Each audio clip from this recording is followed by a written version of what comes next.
Eu trouxe um tema para essa palavra. Deus está no controle. Você crê nisso? Palavra do Senhor, Salmo 13. Diz assim a palavra do Senhor: até quando, Senhor, esquecer-te-ás de mim para sempre? Até quando ocultarás de mim o rosto? Até quando estarei eu relutando dentro de minha alma, com tristeza no coração cada dia? Até quando se erguerá contra mim o meu inimigo?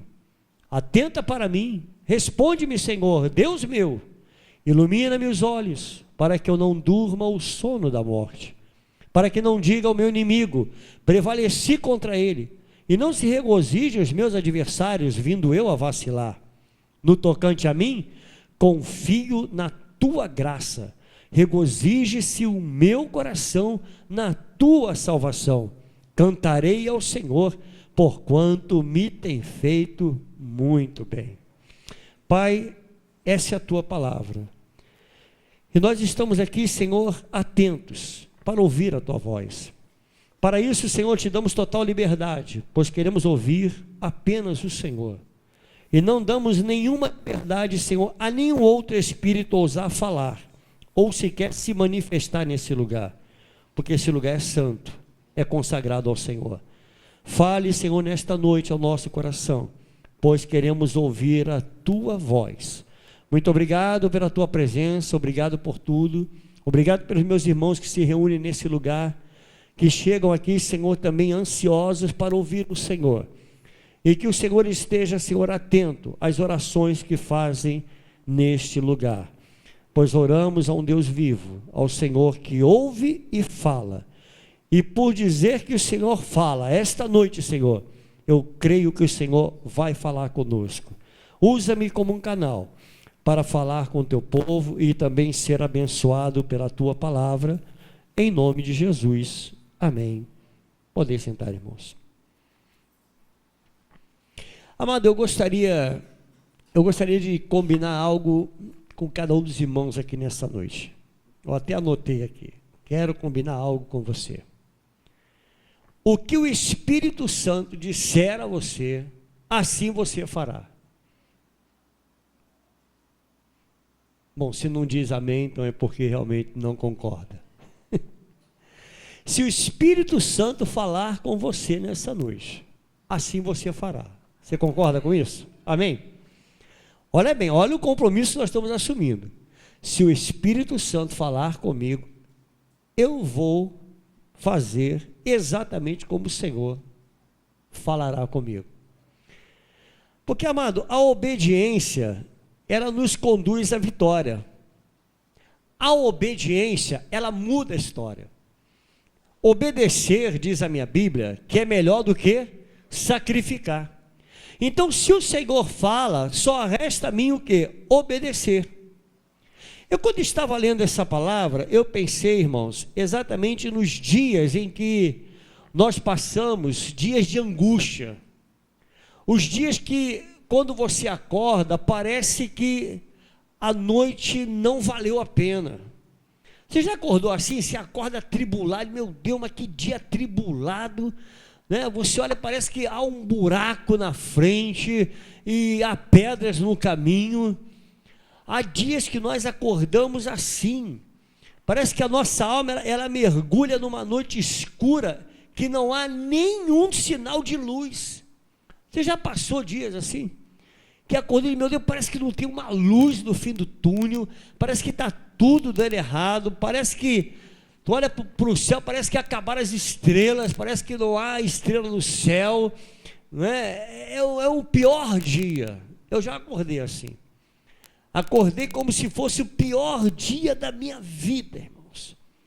E qual é a nossa sensação? A mesma sensação do salmista do Salmo 13.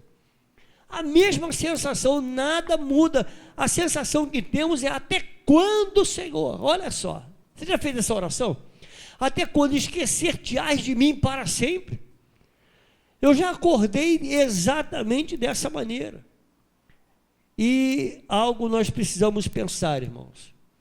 Quando nós estivermos passando essa mesma sensação, atravessando esse mesmo problema, nós precisamos pensar um pouco, não somente no Salmo 13, mas pensar no Salmo 1, 2, 3, 4, 5, 6. Você vai ver o quanta tribulação Davi passou, quanta tribulação os salmistas passaram, como eles passaram por lutas, ao ponto dele falar: por que estás abatida, ó minha alma? Isso é o auge, é o ápice da dor, é quando ele chega no mais profunda dor. O salmista já esteve assim várias vezes, e Davi já passou por isso muitas vezes. No Salmo 10, verso 1, olha o que ele diz, irmão, isso é dito pelo salmista: por que, Senhor, te conservas longe? Olha a pergunta que ele faz para Deus: e te esconde nas horas de tribulação. O que o salmista está dizendo? Senhor, por que no momento mais difícil da minha vida, o Senhor está distante de mim? Por que o Senhor está tão longe assim? Por que nos momentos de luta, Senhor, o Senhor me desampara?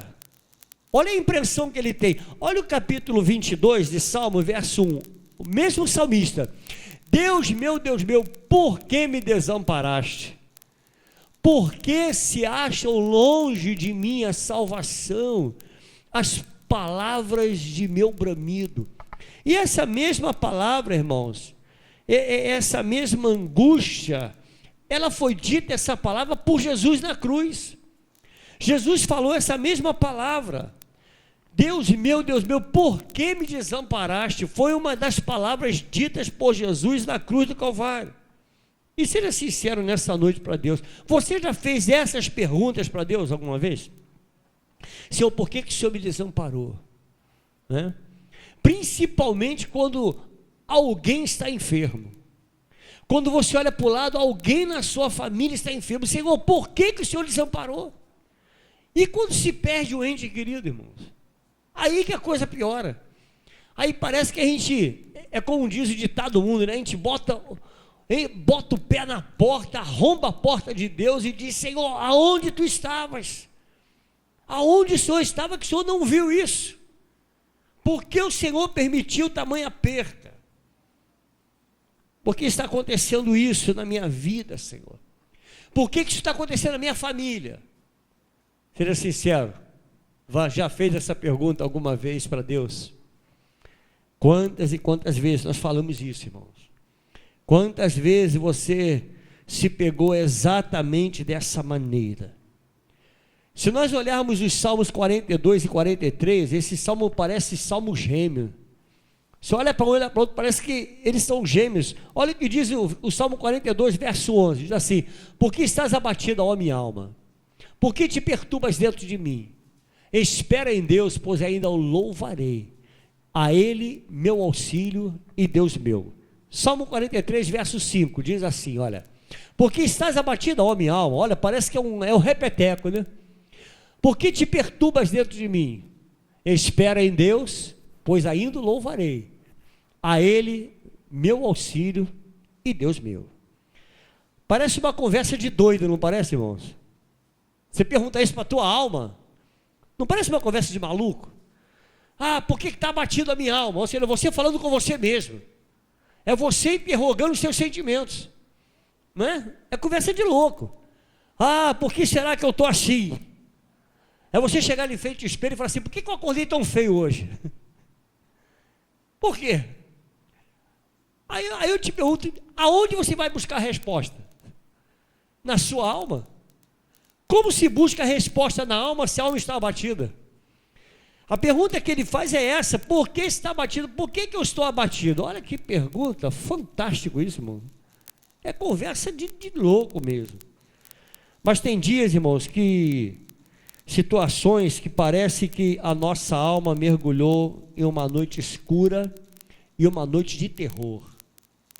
Parece que você passa a noite inteira e é uma noite mal dormida, né? Há um afligir da alma. E quando você acorda, você diz: meu Deus, que terror! Já teve dia que passou na sua vida que você falou: Senhor, acaba logo esse dia que eu não aguento mais? Já, Julinho? Já aconteceu isso? Senhor, eu não aguento mais esse dia. E parece, irmãos, que o dia vai se prolongando, né? Você olha a hora de, meu Deus, esse dia não passa. E saber que ainda vem mais tribulação é pior ainda. É pior ainda. Até quando, Senhor? Olha que pergunta que ele faz. Até quando eu vou passar esse problema? Salmo 13, verso 1 e 2, o salmista diz assim: até quando, Senhor, esquecer-te-ás de mim para sempre? Até quando ocultarás de mim o rosto? Até quando estarei eu relutando dentro da minha alma, com tristeza no coração cada dia? Até quando se erguerá contra mim o meu inimigo? Davi estava perguntando isso ao Senhor: quanto tempo mais, Senhor, eu terei que suportar essa dor? Era o que Davi estava perguntando para Deus: até quando eu terei que suportar tudo isso? Houve um momento, amados, em que a ficha de Davi ele caiu. E aí parece que nem é ele mais que está falando. É quando a ficha cai, a gente cai na realidade e olha para Deus. E aí a gente olha para Deus e diz assim: Senhor, eu sei que tu estás me ouvindo, eu sei que tu estás ouvindo o meu clamor, eu sei que o Senhor tem contemplado a minha vida. É quando a nossa ficha cai e a gente fala para Deus: Senhor, eu tenho convicção de que o Senhor está no controle de tudo. É quando a ficha cai. Ah, como é bom quando a ficha cai, irmãos. Aí parece que não é mais a gente que está falando. Olha o que diz o verso 5 aqui, ó: no tocante a mim, confio na tua graça. Era o mesmo Davi, irmão? Será que era o mesmo Davi? Era o mesmo que estava falando: regozije-se o meu coração na tua salvação. Regozije-se o meu coração na tua graça. Era isso que ele estava dizendo, na sua graça. E a graça no Antigo Testamento, amados, era como uma aliança que Deus havia feito com o seu povo. A graça era essa aliança que Deus havia feito com o povo lá no Antigo Testamento. E o Senhor, Ele deu os mandamentos para dizer exatamente isso a Israel, dizer para Israel: olha, você é o meu povo. Para isso eu lhe dou mandamentos, porque você é o meu povo. Você é o meu povo. Amado, eu quando penso em ser povo de Deus, como eu me alegro meu coração. Como meu coração se alegra quando eu sei e tenho certeza que eu faço parte do povo de Deus. Povo que Deus escolheu. Você sabe o que é ser escolhido por Deus, irmão? Deus olhar para a gente e ver nesse emaranhado de essas mazelas que a gente vai aprontando pela vida, porque eu aprontei, irmão, muita mazela. Fiz muita besteira na minha vida. Aí Deus olha para mim e diz: eu vou salvar esse camarada antes que ele vá para o inferno. Vou salvar ele. Eu vou salvar ele. Aí o Senhor te resgata, te salva, te coloca nos lugares mais altos. Sabe? Porque Ele diz que nós estamos em Cristo Jesus nas regiões celestiais, nós estamos com Ele. E Ele faz isso conosco. Aí eu olho e digo: meu Deus, e hoje o Senhor me chama de filho. Hoje Ele me coloca assentado nos lugares celestiais em Cristo Jesus e me chama de povo dEle. Oh, meu Deus! Por que eu hei de questionar tanto com esse Deus que me salvou, que me libertou? Por que haveremos nós de questionar tanto com Deus, irmãos? A única coisa que nós temos que ter certeza e convicção na nossa vida é que Deus está no controle de tudo. Tenha certeza disso, meu irmão. Deus está no controle de tudo. A aliança que Deus fez com a sua igreja, irmãos, é a aliança feita através do sangue de Jesus. O Senhor tem uma aliança conosco, a aliança que Ele tem comigo, com você, é a aliança feita no sangue de Cristo. A nossa vida, a minha vida, a sua vida, a igreja do Senhor, nós estamos na palma da mão de Deus. Toda a tua vida, minha irmã, está contada na palma da mão de Deus. Mais uma para nós termos a certeza e a convicção: Senhor, o Senhor está no controle de tudo. Quando eu olho para isso, quando eu penso nesse Deus que tem a minha vida na palma da sua mão, meu irmão, a mãe ela pode esquecer do filho. A mãe ela pode esquecer até de amamentar o filho. Eu vi ontem numa reportagem que a mãe esqueceu o filho dentro do carro. A mãe esquece, irmão. Olha, é mãe, esqueceu o filho dentro do carro. Já ouviu história de crianças que morreram porque os pais esqueceram dentro do carro? A mãe ela pode esquecer de você, mas Deus não se esquece de nós. Ah, como o nosso Deus é bom, e isso é aliança. Aliança é isso. É Deus falar: olha, meu filho, eu tenho aliança com você, eu jamais te esquecerei. Aonde você estiver, tenha certeza, eu estou contigo. A tua vida está nas minhas mãos. Deus falou isso nitidamente comigo quando eu estava estudando essa palavra, irmão. Isso encheu meu coração de alegria, em saber que a minha vida está nas palmas da mão de Deus. Quando a alma estiver abatida, meu irmão, volte-se para esse Deus, o Deus da aliança. Deus da aliança, o Deus da promessa, o Deus que te promete e cumpre aquilo que Ele prometeu. Aí o salmista diz lá no verso 6, cantarei ao Senhor porque me tem feito muito bem. Isso aí não pode ser esquecido na nossa vida. Cantar ao Senhor, na certeza de que Ele nos tem feito muito bem. O Senhor nos tem feito bem, irmãos. Quantas coisas boas, quantas maravilhas o Senhor nos tem feito. Quando a alma estiver abatida por qualquer motivo, o que você tem que fazer, meu irmão, que está aqui nessa noite, minha irmã, você cante louvores a Deus. Cante louvores, adore ao Senhor, adore a Ele de todo o teu coração. Ah, mas a situação, pastor, você não sabe o que eu estou passando na minha casa, meu irmão. Adore ao Senhor, adore. O pastor esteve pregando agora na semana passada, ele estava dizendo exatamente isso. Dai graças ao Senhor sobre toda a situação. Em toda e qualquer circunstância da sua vida, dê graças ao Senhor, glorifique a Ele, louve a Ele. Meu irmão, a tua vida está no controle, na mão de Deus. Então louve a Ele, eu não vou nem lhe perguntar o que você está passando, porque Deus sabe o que você passa. Deus sabe. O salmista, ele deixou bem claro, olha no verso 10, o capítulo 10, o verso 1, porque, Senhor, te conservas longe e te esconde nas horas da tribulação. Há algumas verdades de Deus para nós, querido, que eu quero compartilhar com você. A primeira verdade é exatamente o que está nesse versículo. As aparências frequentemente nos enganam. Frequentemente as aparências nos enganam. Aparentemente, Deus não está ajudando em nada. Aparentemente. Você quando acorda um dia de tribulação, o que parece? Que Deus não está te ajudando em nada. Não é?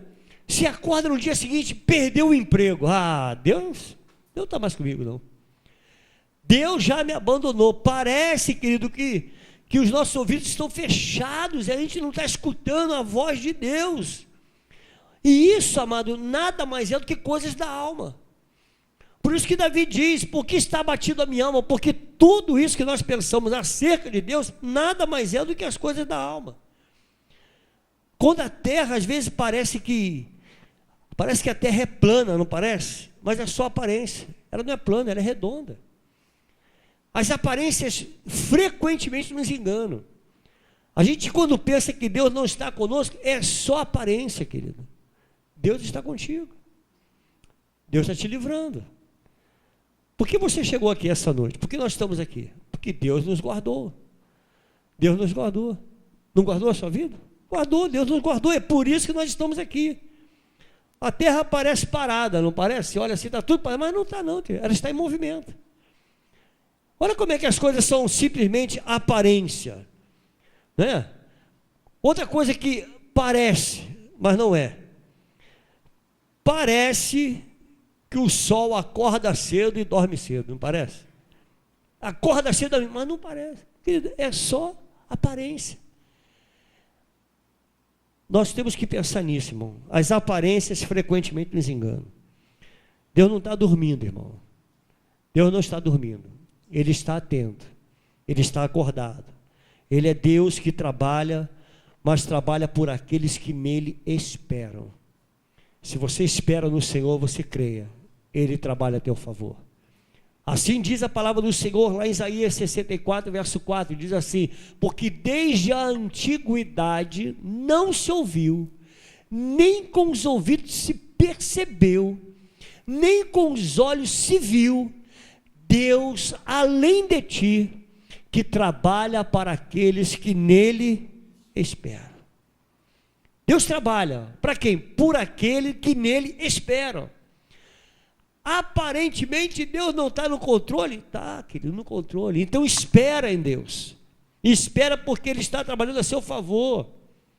Você quando olha para a história de José, irmãos, olhando para a história de José, parece que Deus o havia abandonado na prisão. Parece. Quando a gente lê a história de José e vê que o rei havia esquecido dele, aparentemente, talvez no coração de José, o que ele poderia pensar? Deus me abandonou, o sonho que Deus havia me dado agora foi por terra, porque eu estou abandonado nessa prisão. Aparentemente, a gente lendo a história, a impressão que se tem é essa, que Deus o abandonou, mas Deus não abandonou José ali, Deus não se esqueceu de José, Deus estava presente. Quem foi esquecido por alguém aqui, irmão? Será que você foi esquecido já por alguém? Alguém do seu convívio, que hoje não está mais com você e que esqueceu de você? A gente esquece das pessoas. Esquece. Você quer ver uma coisa? Vou te dar um exemplo. Alguém já perdeu algum ente querido aqui? Eu já perdi. Perdi mãe, perdi pai, não é assim? Você só lembra quando a gente comenta, né? Assim não, gente, seja sincera. A gente comenta. Se não comentar, a gente não vai lembrar. Porque é tanta coisa no dia a dia. Vocês vão ficar pensando na minha mãe 24 horas? Perdi minha mãe, perdi minha mãe, perdi minha mãe. Não, irmão. A gente é assim, a gente esquece. Lamentavelmente, somos assim. É uma verdade que eu estou lhe falando. A gente só pensa, falei na minha mãe, agora eu me lembrei dela. Aí vem a história da minha mãe, assim. Mas daqui a pouco, irmão, eu estou indo para casa, é problema que tem que resolver, e amanhã estou acordando cedo, e trabalho e tal. Só daqui a mais um tempo que alguém falar, eu vou me lembrar da minha mãe. Porque nós temos esse costume de esquecer das coisas. Esquecemos com muita rapidez. Mas Deus não, querido. Deus não esquece de nós. Aparentemente, Deus havia se esquecido de José. Porém, o Deus que deu um sonho a José era o Deus no qual estava no controle de tudo. Até o dia que Deus também dá um sonho a Faraó. Olha que coisa interessante. Deus dá um sonho a Faraó e Faraó ninguém consegue decifrar o sonho que ele tinha, que ele teve. Ninguém conseguiu. Aí foram chamar quem? José, aquele no qual aparentemente Deus o havia esquecido na prisão. Vai lá chamar, tem um hebreu lá que o cara é danado com o sonho. O cara é assim, rapaz. O cara é colado com Deus, ele decifra sonho. A partir do momento que José ele decifra o sonho de Faraó, o Faraó o coloca como governador. E aí eu lhe pergunto, Deus esqueceu dele? Não, irmãos. Aparentemente ele estava esquecido na prisão, mas Deus estava no controle. Olha que coisa interessante. Deus está no controle. Irmão, essa palavra ardeu meu coração. Em saber que Deus está no controle da minha vida, querido, eu não tenho que me preocupar com nada. Eu tenho que fazer. Deus manda, eu faço. Não é assim, né, visão? Deus manda, você faz. Olha, cuidado que vai dar errado. Peraí, meu irmão, Deus mandou, Ele está no controle. Está no controle. Meu irmão, cuidado que esse caminho por aqui é perigoso. Vai por aqui. Aí Deus manda tu ir por aqui no perigoso. E aí, irmão? Vai entender a mente de Deus. E assim não, gente. Vai entender Deus. Você consegue entender uma mente dessa? Irmão, o camarada é cego. O que você vai fazer com o cego? Cospe no chão, faz uma lama e bota no olho do cego. Vai entender a mente desse Deus, que cospe no chão, faz uma lama, bota no olho do cego e diz, agora vai se lavar. Ele lava e volta enxergando, irmão. Tudo está no controle de Deus. Aparentemente, era uma loucura. Uma loucura.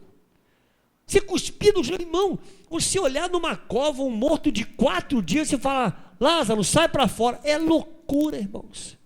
Que doideira. Deus está no controle. Aparentemente, Lázaro não teria possibilidade nenhuma de ressurgir, nenhuma de voltar à vida. 4 dias morto, não tem mais possibilidade nenhuma de vida. Aparentemente. Mas o nosso Deus é É Deus que sai da lógica, irmãos. Nosso Deus, Ele quebra protocolos, Ele sai da lógica, Ele para o sol e a lua. Aparentemente, é possível isso? Não, pastor, é impossível parar o sol. Não, para você, para Deus não. Deus para. Deus parou o sol. Deus parou tudo.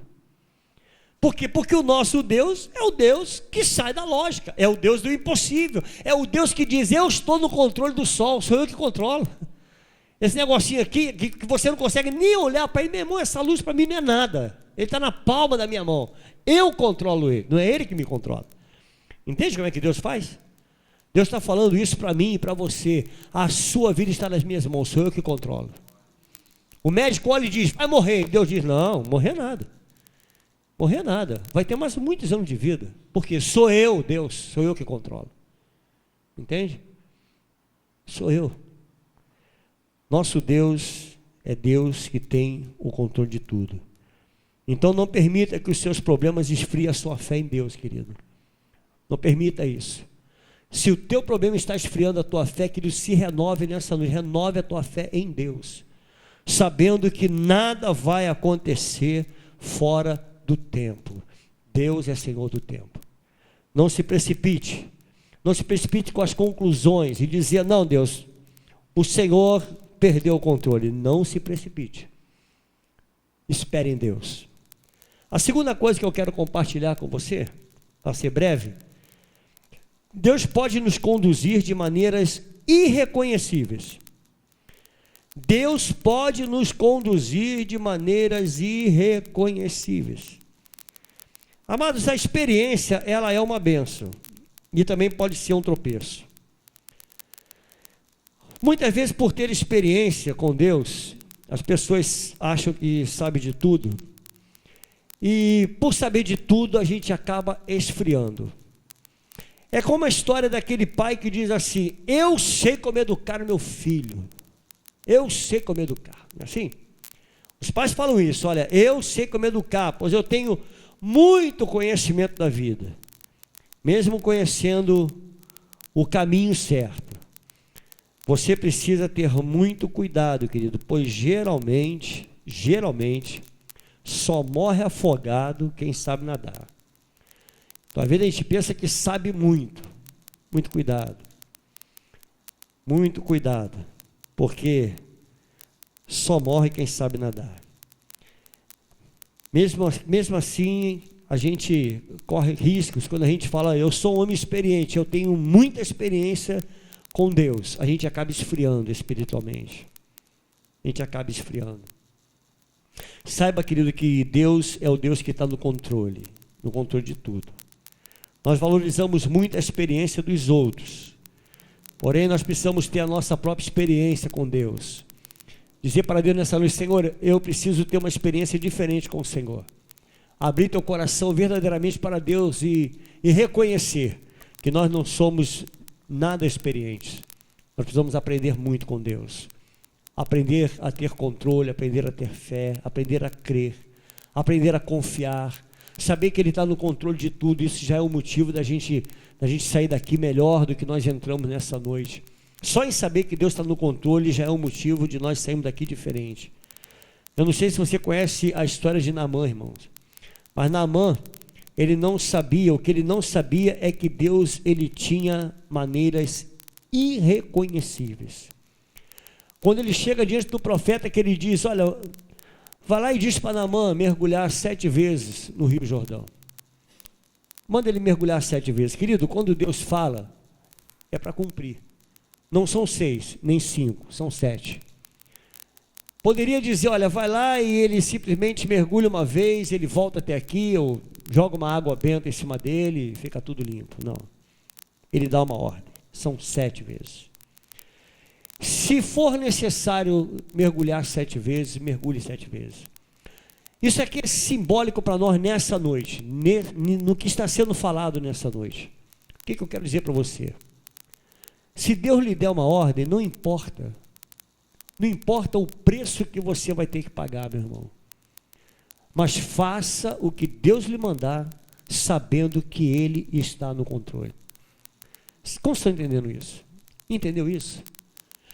Se Deus lhe der uma ordem, seja lá o que for, se Deus disser para você nessa noite, vai lá e se reconcilia com aquele que é o teu maior inimigo. Ah, Deus, eu não vou pedir perdão isso não. De jeito nenhum, Senhor, de jeito nenhum. O Senhor está pensando que eu sou o quê? Eu não vou me arrebaixar, meu irmão. Se Deus está falando para você pedir perdão, peça. Peça. Peça. Ah, mas eu vou chegar lá, eu vou tomar um tapa na cara. Deus está no controle. Entende? Deus está no controle de tudo. Meu irmão, Deus é tremendo. Deus falou isso nitidamente para mim. Paulo, se eu estou no controle, faça o que eu estou lhe mandando. Mas como é difícil, irmãos, a gente fazer o que Deus manda. Porque nós temos tantas convicções na nossa cabeça que a gente acha que Deus está errado. A gente programa tanto a nossa vida e a gente coloca tanta coisa na nossa mente que a gente acha que a mente de Deus é pequena. Não, Senhor, mas se eu for por aqui, querido, se Deus está mandando você ir por lá, não vá por aqui. Se Deus está te conduzindo de uma maneira, faça da maneira que Ele está te conduzindo. Abrindo um parênteses, eu não acredito que nessa noite nós viemos aqui à toa. Não acredito, irmão. Eu não acredito num Deus que fala para quem não está. Eu não acredito nesse Deus. Eu acredito no Deus que agenda conosco e Ele fala o que nós precisamos ouvir. É nesse Deus que eu acredito. O Deus que coloca o nosso nome na agenda e diz, olha, eu quero falar contigo nessa noite. Nessa noite. Vocês podem nunca mais voltar nesse lugar.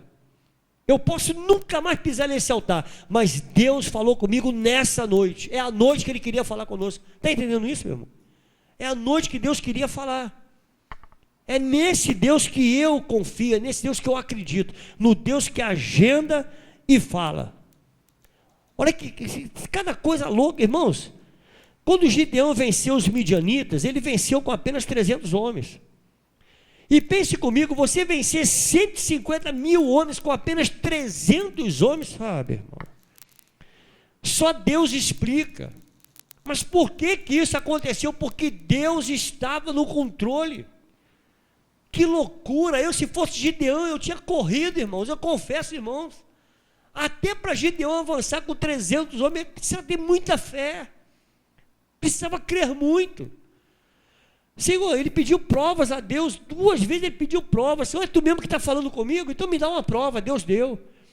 Senhor, mas eu quero ter certeza, é o Senhor mesmo, deu outra prova para ele. Mesmo assim, irmão, eu confesso, eu sou fraco nesse aspecto.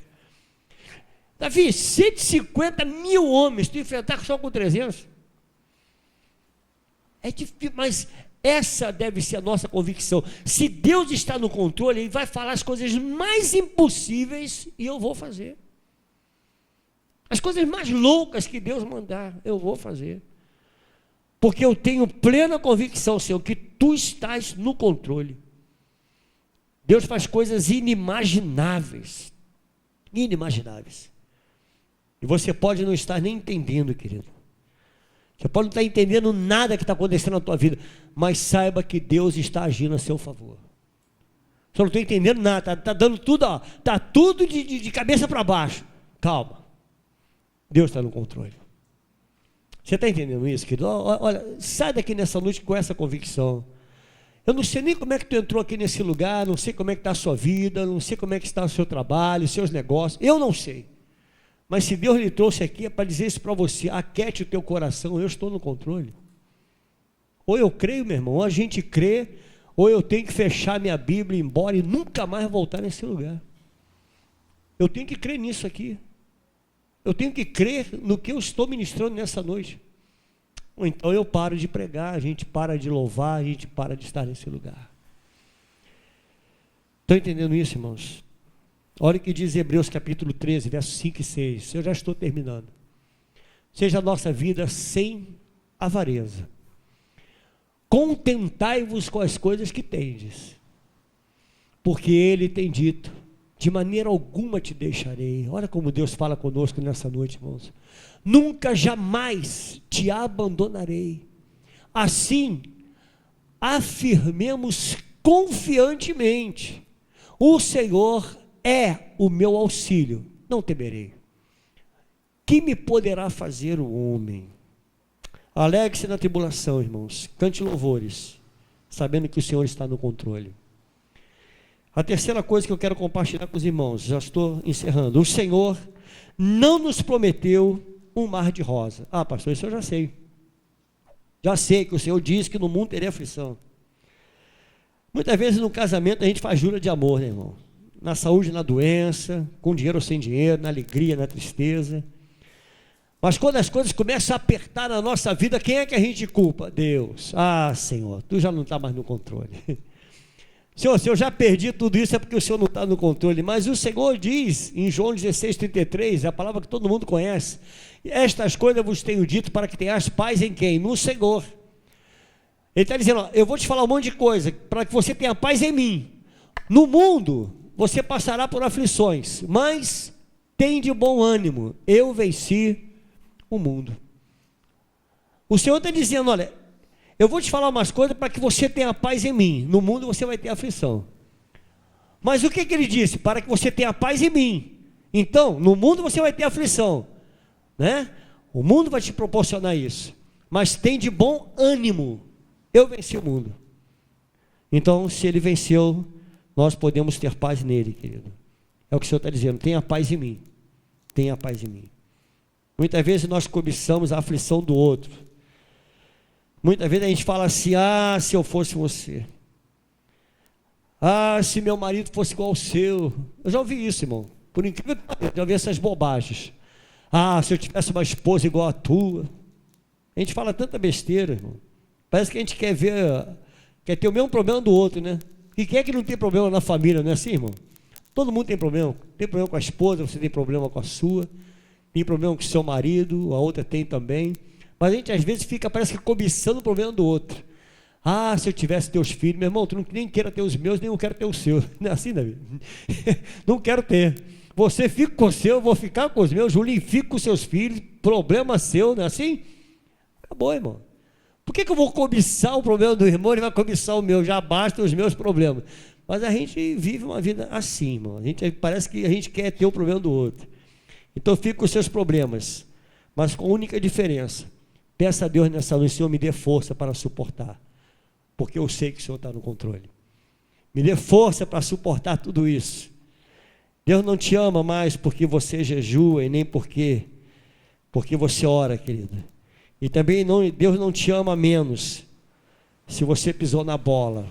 Deus não é assim. Ah, eu errei, Deus não me ama. Eu acertei, Deus me ama. Não, Deus não é assim.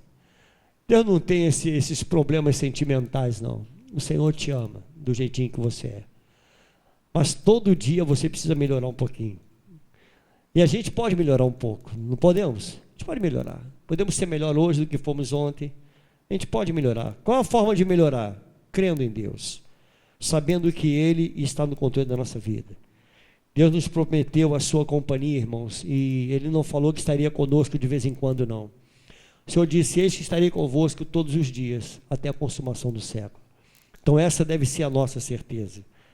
E para encerrar, Deus nos tem dado prova do seu amor e da sua bondade. Deus tem dado prova para nós. Olhe para a sua vida antes de Cristo, como era. Olhe para a sua história. Você olha para a minha história, meu irmão, era triste.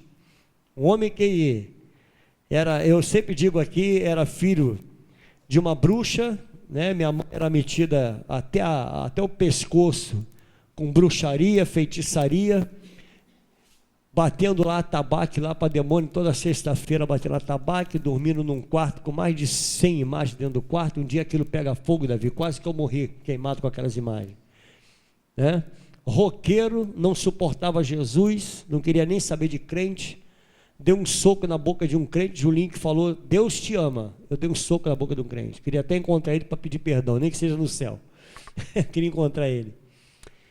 E aí Jesus olha para mim, como ele olhou para você, e viu graça em você, assim que ele nos viu. Então pense na tua vida antes de Cristo, pensa como era, e pensa como está a sua vida hoje, para sairmos daqui convictos de que Deus nos tem dado prova do seu amor e da sua bondade. Aí o salmista, ele termina o salmo dizendo: cantarei ao Senhor porque me tem feito muito bem. Eu quero concluir essa palavra lendo com você, junto com você, o Salmo 31, verso 19 ao verso 24. Como é grande a tua bondade, que reservaste aos que te temem. Deixa eu abrir aqui na minha Bíblia, porque vou ficar com dor de pescoço aqui, peraí. Aleluia. Deus tem falado tanto conosco nesse lugar, querido. Através da sua palavra, Deus tem falado muito conosco. Como é grande a tua bondade que reservaste aos que te temem, da qual usas perante os filhos dos homens, para com os que em ti se refugiam.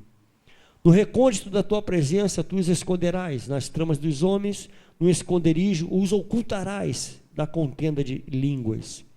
Bendito seja o Senhor, que engrandeceu a sua misericórdia para comigo, numa cidade sitiada. Eu disse a minha pressa, estou excluído da tua presença, não obstante, ouviste a minha súplice voz, quando clamei por teu socorro. Amai o Senhor, vós todos os seus santos. O Senhor preserva os fiéis, mas retribui com largueza ao soberbo. Sede fortes, e regozije-se o vosso coração, vós todos os que esperais em quem? No Senhor. Agora abra comigo para encerrar, Deuteronômio capítulo 8, vamos ler essa palavra só para nós estarmos encerrando, verso 1 ao verso 10, ele diz assim: cuidareis de cumprir todos os mandamentos que hoje vos ordeno, para que vivais, e vos multipliqueis, e entreis e possuais a terra que o Senhor prometeu sob juramento a vossos pais. Recordar-te-ás de todo o caminho pelo qual o Senhor teu Deus te guiou no deserto nesses 40 anos, para te humilhar, para te provar, para saber o que estava no teu coração, se guardarias ou não os seus mandamentos. Ele te humilhou e te deixou ter fome, te sustentou com maná, que tu não conhecias, nem teus pais o conheciam, para te dar a entender que nem só de pão viverá o homem, mas de tudo o que procede da boca do Senhor viverá o homem. Nunca envelheceram as tuas vestes sobre ti, nem se inchou o teu pé nestes 40 anos. Sabe, pois, no teu coração, que como o homem disciplina seu filho, assim te disciplina o Senhor teu Deus. Guarda os mandamentos do Senhor teu Deus, para andares nos seus caminhos e o temeres, porque o Senhor teu Deus te faz entrar numa boa terra, terra de ribeiros de águas, de fontes, de mananciais profundos, que saem dos vales e das montanhas, terra de trigo e de cevada, de vides, figueiras e romeiras, terra de oliveiras, de azeite e de mel, terra em que comerás o pão sem escassez, e nada te faltará nela, terra cujas pedras são ferro, e de cujos montes cavarás o cobre. Comerás e te fartarás, e louvarás o Senhor teu Deus pela boa terra que te deu. O que é isso senão o Senhor que nos guarda? Deus tem guardado a tua vida, assim como o povo, assim como Deus guardou esse povo todos os 40 anos em que estiveram no deserto. Creia que Deus está no controle da tua história. Deus não esquece de você, Deus não se esqueceu de você, Deus jamais irá te abandonar. Amém, queridos? Então vamos nos colocar de pé. Eu sei que talvez você que chegou aqui nessa noite, chegou pedindo a Deus, eu preciso ouvir a tua voz. Eu tenho certeza que Deus falou com você nessa noite, amado. Tenho certeza que Deus falou algo ao teu coração que nós precisávamos ouvir. Ouvir que a nossa vida está no controle de Deus. Ouvir, por exemplo, que mesmo quando os dias são maus, Deus está no controle do teu dia. Amanhã eu não sei como você poderá acordar, mas não há tristeza que dure para sempre, assim como não há alegria que dure para sempre. A vida é assim. Hoje você acorda alegre, amanhã você acorda com uma tristeza. Mas entre alegrias e tristezas, Deus está no controle de tudo. Curve a sua cabeça, vamos orar. Senhor, nós nos alegramos com o Senhor. Nos alegramos na tua presença, Pai. sabendo que o Senhor está no controle, tanto da nossa dor quanto da nossa alegria. O Senhor está no controle quando choramos, quando nos alegramos. O Senhor está no controle e jamais irá nos desamparar. Pai, eu não sei como teus filhos entraram por essas portas nessa noite, Pai. Assim como eu orei no início, eu não sei quantas lágrimas foram roladas pela madrugada. Eu não sei o quanto esse coração chora. Eu não sei, Senhor. Eu não sei quantas vezes, Senhor, teus servos têm perguntado: onde está o Senhor? O Senhor me abandonou? Também não sei.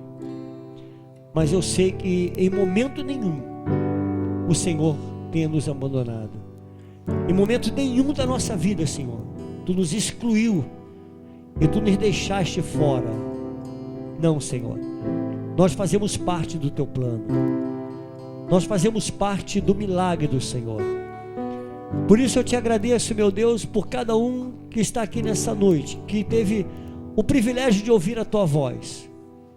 Muitas vezes nós ouvimos uma palavra, não é a palavra que gostaríamos de ouvir, mas é o que nós precisávamos ouvir. Pai, abençoa a cada lar, cada família.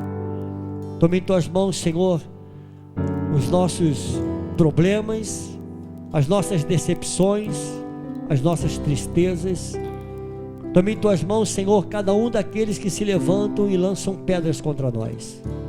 Tome em Tuas mãos, pois nós não desejamos o mesmo mal, porque o Senhor diz na Tua palavra para que nós não venhamos a pagar o mal com o mal, mas sim pagar o mal com o bem. E o bem que queremos é que o Senhor guarde a vida de todos aqueles que nos têm agredido, que nos têm atacado, que nos têm ofendido. Que o Senhor nos dê força, Pai, para que nós não venhamos a revidar em nenhum momento de uma ofensa, de uma palavra que nos fira, mas que o Senhor nos fortaleça para entender que não se taca pedras em árvore que não dá fruto. Se estamos sendo apedrejados, Pai, é porque estamos frutíferos, estamos dando frutos. Muito obrigado, Pai. Que o Senhor nos conceda, ó Deus, essa liberdade de entrar na Tua presença todos os dias, com louvores, com cânticos e em oração. Esteja atento, Pai, a cada oração que se fizer nesse lugar, a cada oração que nós fazemos no quarto pelas madrugadas. Esteja atento, Pai. Abençoa a Tua igreja, em nome de Jesus. Amém.